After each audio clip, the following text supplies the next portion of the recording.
ne mukolera decision ennungi nti abeere ebbali anindeeze nveeko yajje era ekirabo ekivulu bwe kibeera ekizibu ennyo okusitula nga nvuddeko naye ninamu engeri mawulire gasanyo eri King Saha wetuwugirira hasaawa zino eno wali henakawuka finally kyeyali asabira okumala emyaka egiwerako ddala 8 kizeemu oba Bebe Cool amuzeemu vidiyo nzikuletedde mu maaso ate ye kye bamukoze naye kibooko kwa kibooko byonna mbikuletedde mu maaso awo eno vidiyo njagala tubeere very vigilant oyenga ombulira endowooza yonna mu comment section gwe ogwa ku side yaani entuufu naye nga tetunagendayo nga bwe nkola yafe mu mutima mulungi aka video kano mbadde nsaba ogimpeleka like kabenga kasotambula katukira obona banjagadde okumanya kweno information naddala team Bebe Cool wamu ne team King Saha naku olwaleero nga bwe nkugambye Bebe Cool big size finally hazeemu King Saha abadde alinda omukulu ono okumuddamu naye abadde nga amuwa def ears anti Bobi Wine yagaana okubeera nga amuddamu Bebe Cool ngalowooza nti no wanasirika King Saha natamuddamu omukulu Bobi Wine yagenda okubeera nga amuwa response naye nedda bambi Bobi Wine asobodde okuba nga amuwa def ear paka we yazeemu King Saha yavuddeyo nagamba nti King Saha bannange tonsobola nowebubeera lunaku ki musically financially buli wamu mugwe King Saha tonsobola awo wenyini King Saha we yabadde musanyunga kubanga mbukyanga batandika olutalo luno Bebe Cool abadde tavangayo nakola ki namudda musoko awuliriza King Saha oamini Bebe Cool ng'ageza okubeera nga alumba King Saha indirectly kintu kikulu nnyo nti ozze olina programu oli akweteze ate era kati nga ekyomunkuuka omukulu yali ayagala talkability lwa nsonga it was very unnecessary kubanga okimanyi kiri dangerous Bebe Cool okumusoka ku stage bwakuyingira oba owedde ne bw'oba oyambusizza otya kasitamba nga ndi ku maddaala oba owedde oba okitegedde kakati ye ne mukolera decision ennungi nti abeere ebbali anindeeze enveeko yajje era ekirabo ekivulu bwe kibeera ekizibu ennyo okusitula nga nvuddeko naye ninamu engeri sometimes nze bwe nkikola bwenzija nensanga abayimbi bange abaakabi ngamba nti era ne bwe mba minimizinga bwe nti mala ne energy mugira bwe nti naye bwe mba manyi nti waliyo ayagala okujjaawo mbwajje ngirekera ddala waggulu kakamiri ako kabikolanga nnyo kasajja kaagala okusembayo kati nze kye nakolanga ebiseera ebyo nga tukyalwana ekyo ekintu kyatulwanyisanga nnyo by the way era twategekako ebivulu ne Chameleone mu East End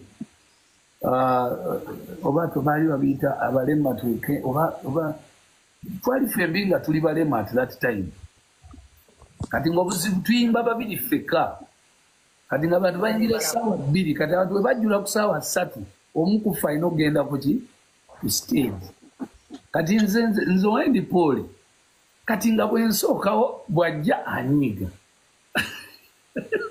kati olwamala ne muganga kati gwe sookawo ate bw'asookawo alaba environment kuba balina okuvaako awo endongo n'ensumulukuka so either way toba safe the only safe thing kyobeera nakyo webeera mugumu kuba ndongo kubanga akuliko emabega n'akuli mu maaso either way obeera sanju nzijukira ne scenario yali enakivuba okubeema when Kenzo yasookawo then nze nalina okuddako naye ate n'asaba ye mwennyini n'asaba addeko kati bwaddako awo laba ate naye bwe muvaako ewa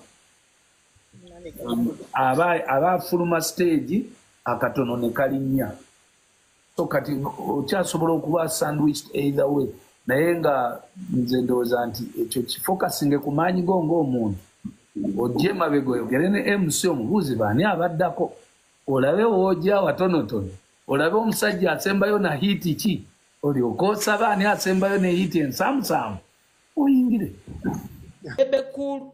Even when we meet, I'll tell it to you again, that is very wrong, that is very bad. It's unfortunate, nti wabadde ku live, nga abantu bonna abaliko ba disciples. Ati wabadde oyogera, soko ndeko nyingire mo.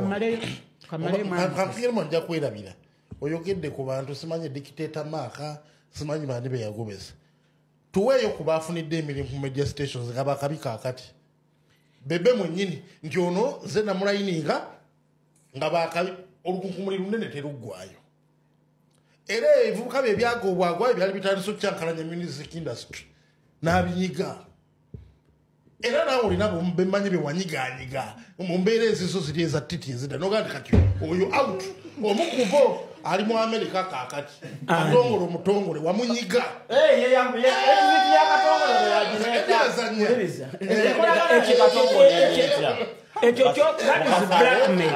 that is blackmail mukasa katongole yafuna bizibu bye byanjawulo.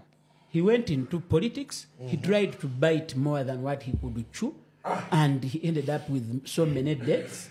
The salary was not enough, and Assalamu alaikum wa rahmatullahi wa barakatuh. Amanya nedobozi Aji Abudu omusomi w'edduwa. Nkola ku nsonga ez'enjawulo emirimu nga gikutataganyeko ebyenfuna byo nga bidobonkanye ne oba oli bweru wa ggwanga emirimu gya kucyankalanako jangu kusomere ku dduwa kuva nedda edduwa zaabaawo edduwa zisomibwa omuntu n'oterezebwa mu mbeera yonna ebadde ekwesibyeko ekusibyeko akanyaaga. Nina ekyoto kye nsobola okukumira wadde oli bweru wa ggwanga nga toli kumpi wano n'ofuna omukisa ogwo nawe n'osomerwako ku dduwa nga nkuteddeko n'akabaani.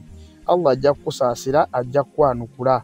Kuba ku nnamba yange y'essimu 0752 44 71 56 ne ku WhatsApp kwendi mpereza obubaka sobolo kuyamba. Assalamu alaikum wa rahmatullahi wa barakatuh.